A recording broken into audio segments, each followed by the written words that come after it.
नमस्कार। निःशुल्क ज्योतिष परामर्श केंद्र में आप सबका स्वागत है। आज दिनांक 28 अप्रैल 2025 सोमवार। जैसा कि हमने 9 ग्रहों के बारे में जाना, यह हमारे जीवन में किस प्रकार से कार्य करते हैं। अब हम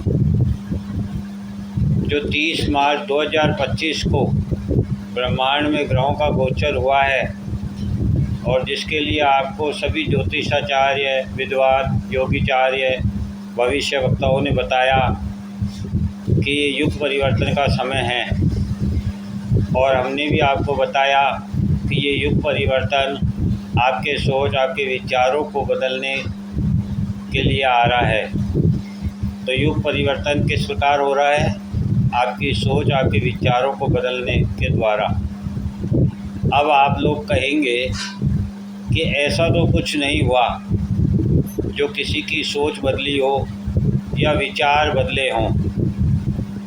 तो दरअसल क्या है, हम अपने जीवन में ऐसी भागम भाग में रहते हैं कि हम ऐसी घटनाओं को अनदेखा कर देते हैं और ये मानते हैं कि ये हमारे साथ निरंतर घटने वाली घटनाएं हैं, जबकि ये बहुत बड़ा परिवर्तन है। ये इतनी आसानी से नहीं होता है। ये ग्रहों की स्थिति ही है जो आपकी सोच, आपके विचारों को बदल रही है और इसका प्रभाव आपको 14 जनवरी 2025 से ही प्रारंभ हो गया था। तो आज हम एक एक चंद्र राशि के अनुसार मेष राशि से शुरू करेंगे कि ये हमें किस प्रकार से प्रभावित कर रहा है। तो मेष राशि, जिसके स्वामी मंगल होते हैं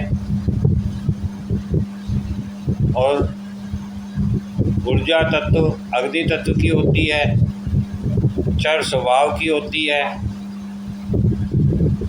और जैसा हमने आपको बताया कि केतु डिटैचमेंट के कारक ग्रह हैं और 30 मार्च 2025 को 8 ग्रहों की दृष्टि केतु पर थी और केतु मेष राशि वालों के 6ठे भाव में स्थित थे, अर्थात ऋण, रोग, शत्रु। तो मेष राशि वालों ने देखा होगा कि आपके कोई कोर्ट केस चल रहा हो तो उससे छुटकारा मिल गया होगा। आपके वर्क प्लेस पे किसी प्रकार का आपके खिलाफ कोई षड्यंत्र चल रहा हो, आपके कोई शत्रु हो, आपका कोई पुराना रोग हो, तो उसका इलाज आपको मिल गया होगा, उनसे आपको छुटकारा मिल गया होगा। और ये छुटकारा किस प्रकार का मिला, महत्वपूर्ण ये है कि जैसे मान लीजिए कोई बहुत पुरानी बीमारी थी या जो ऐसी बीमारी थी जो डिटेक्ट नहीं हो पा रही थी, आपको लगता था कि ये किसी भी जांच में नहीं आ रही है कि आखिर बीमारी क्या है, लेकिन कुछ आपको तकलीफ़ महसूस होती थी। डॉक्टर्स भी उसका इलाज सही नहीं कर पा रहे थे। अचानक से आपको कोई वैद्य, कोई गुरु, कोई आयुर्वेदिक औषधि इस प्रकार से प्राप्त हुई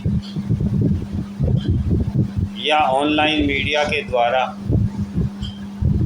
कि आपने उसका इस्तेमाल किया और आपको उसमें फ़र्क महसूस देने लगा बीमारी में। इस प्रकार से ये आपके जीवन में परिवर्तन आया और आप इसको आम परिवर्तन मानते हुए इसकी व्याख्या नहीं कर पाए। जबकि आपको ये पता ही नहीं चला कि कब आप अपने काम में इतने मशगूल हो गए, अपने दोस्तों में, अपने वर्क प्लेस पर धन कमाने के लिए, अपनी इच्छाओं को पूरा करने के लिए, कि आप अपनी संतान पर ध्यान नहीं दे पाए। और इसी कारण से आने वाले समय में आपको अपनी संतान से दूर होना पड़ेगा, फिर वह चाहे कार्य के लिए जाना पड़े, चाहे बच्चा अपनी एजुकेशन के लिए बाहर जाए, चाहे किसी बीमारी के कारण आप दोनों में दूरी आए, किंतु आप देखेंगे कि किसी न किसी प्रकार से जो शत्रु थे वे मित्र बन गए, जो मित्र थे वे शत्रु बन गए।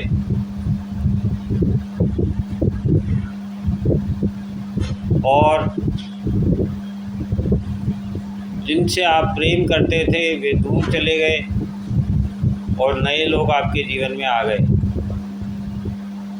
इसी प्रकार से संतान से आपकी किसी न किसी कारण से दूरी हो गई।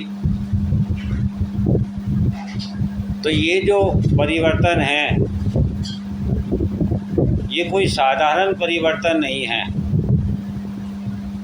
इस परिवर्तन के पीछे प्रकृति का बहुत बड़ा रहस्य छिपा हुआ है, क्योंकि प्रकृति आपके कर्मों की व्याख्या कर रही है और वह देखना चाहती है कि आप किस प्रकार से अपना जीवन निर्वाह करते हैं। मोह माया के बंधन में बंध कर करते हैं या बंधन से मुक्त होकर करते हैं। यदि आप डेडिकेशन, लगन के साथ, त्याग, समर्पण के भाव के साथ, सेवा के भाव के साथ, समानता का व्यवहार करते हुए सभी के साथ अपना आचरण करते हैं, तो निश्चित रूप से आने वाले 30 साल तक आपको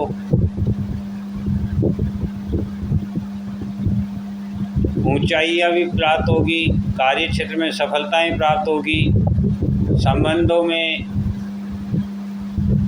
स्थिरता प्राप्त होगी और आप सुख सुविधा के साथ अपने आचरण को धार्मिक बनाते हुए, अपने कर्म में सेवा भाव रखते हुए अपना जीवन निर्वाह कर पाएंगे और सुखी और चैन के साथ अपना जीवन जी पाएंगे। किंतु यदि आपने ऐसे समय में जब प्रकृति आपको चारों तरफ से वरदान देने के लिए तैयार हो और उन वरदानों में आप केवल अपनी ऊंचाइयाँ, अपने को मिलने वाले मेडल, तारीफ, प्रशंसा, पैसा, इनको महत्व देते हैं, तो फिर प्रकृति आपको परिवर्तन स्वरूप ऐसा दंड देगी कि आपके पास पद, प्रतिष्ठा, मान सम्मान हो, पैसा हो, सुख सुविधा हो, किंतु उसका उपभोग करने वाला कोई नहीं हो। आप जब भी अपने बारे में सोचें तो आपको महसूस हो कि आप जीवन में अकेले हो गए हैं। ऐसा परिवर्तन जब हमारे जीवन में होता है तब हमें जीवन की वास्तविकता समझ में आती है। ये माया का जो खेल है वह समझ में आता है। इसीलिए प्रकृति अभी चाहती है कि जो माया का खेल है उसे आप जितनी जल्दी समझ जाएं, आपको आने वाले समय में परेशानी ना हो, अन्यथा कष्ट भोग कर भी तो आप समझेंगे।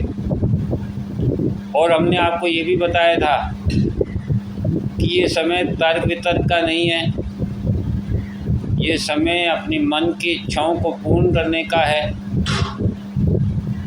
तो आप देखिए कि आप अपने मन से जो चाहते हैं क्या वह कर पा रहे हैं। यदि वह कर पा रहे हैं तो निश्चित रूप से आपको आने वाला समय सहयोगी होगा। और यदि अभी आपने किसी भी स्वार्थ के कारण, भय आक्रोश के कारण,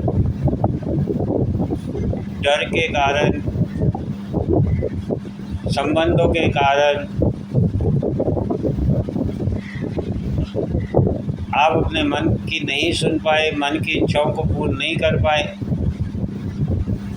तो ना तो आपके पास वह धन, वैभव, प्रतिष्ठा, पद बचेगा, ना ही आपके पास रिश्ते बचेंगे।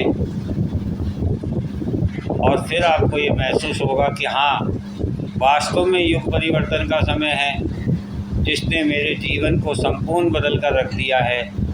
और आज मेरे हाथ से सभी चीज़ें रेत की तरह फिसलती चली गई और मैं जीवन में अकेला हो गया। इस प्रकार का ये ग्रहों का प्रभाव है जो मेष राशि वालों को मिलने जा रहा है। हमने इसकी व्याख्या की, चर्चा की।